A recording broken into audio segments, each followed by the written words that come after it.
Il-Gvern ħabbar edizzjoni oħra tal-Premju tal-Ħaddiem tas-sena li s-serata finali tagħha se ssir f'Diċembru li ġej.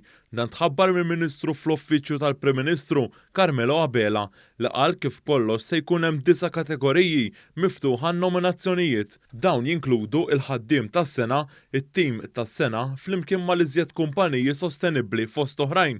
Waqt konferenza tal-aħbarijiet ġewwa fabbrika fiż-żona industrijali tal-Marsa, il-Ministru Carmelo Abela qal kif din l-okkażjoni se tirrikonoxxi l-ħidma li jagħmlu l-ħaddiema Maltin. L-appell tiegħi huwa li dawk li jixtiequ jinnominaw lil xi ħadd, lil xi grupp, lil xi għaqda, lil xi azzjenda partikolari tajjeb li jagħmlu dan ħalli aħna mhux biss ikun hemm ir-rikonoxximent imma tkun ukoll ċelebrazzjoni ta' dak li bħala poplu flimkien ksibna matul dawn iż-żminijiet ta' sfida, ħalli bekk inkomplu mhux biss insaħħu ir-riżolv tagħna li nżidu l-kundizzjoni tal-ħaddiema li nkunu aktar produttivi ħalli l-ekonomija tkompli tikber, imma fl-istess ħin ukoll ngħidu grazzi lil dawk li b'xi mod jew ieħor jikkontribwixxu għas-suċċess ta' pajjiżna.